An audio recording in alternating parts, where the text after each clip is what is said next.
Friends, విజయవాడలో తీవ్ర ఉద్రిక్తత, భారీగా పోలీసుల మోహరింపు. అసలు ఏం జరిగింది, ఏంటి వివరాలు తెలుసుకుందాం. వీడియో పూర్తిగా చూడండి. అలాగే తప్పకుండా లైక్ చేసి ఛానల్ని సబ్స్క్రైబ్ చేసుకోండి. ప్రభుత్వం నుంచి వచ్చే ముఖ్యమైన అప్డేట్స్ అన్నీ కూడా ఎప్పటికప్పుడు మన ఛానల్ ద్వారా మీకు తెలియచేయడం జరుగుతుంది. అలాగే వీడియోని లైక్ చేశారంటే మరింత మందికి సమాచారం చేరుతుంది. ఇంకా వివరాల్లోకి అయితే వెళ్ళిపోదాము.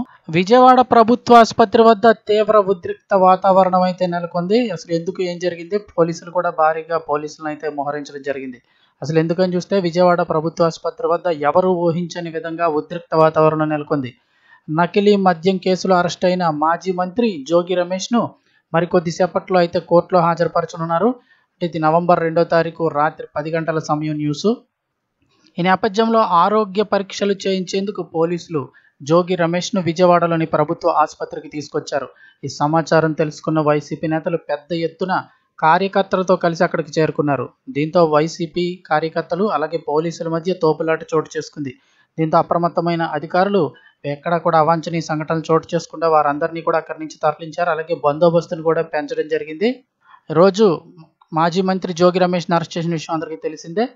ఆయన అయితే కనుక మరి కాసేపట్లో కోర్టులో హాజరుపరచనున్నారు. ఈ నేపథ్యంలో ముందుగా ఆరోగ్య పరీక్షలు అయితే కనుక చేయడం జరుగుతుంది. అందుకోసం అని చెప్పి విజయవాడ ప్రభుత్వ ఆసుపత్రికి తీసుకొచ్చిన సమయంలో అయితే కనుక విషయం తెలుసుకొని వైసీపీ కార్యకర్తలు అయితే భారీ ఎత్తున రావడం జరిగింది. దీంతో వైసీపీ కార్యకర్తలకి పోలీసులకి మధ్య జరిగిన తీవ్ర తోపులాటలో అక్కడ పరిస్థితి ఉద్రిక్తంగా మారింది.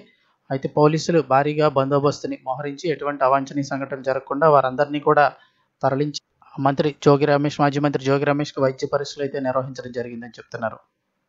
లేటెస్ట్ అప్డేట్స్ ఎప్పటికప్పుడు తెలుసుకోవడానికి ఛానల్ని సబ్స్క్రైబ్ చేసుకోండి.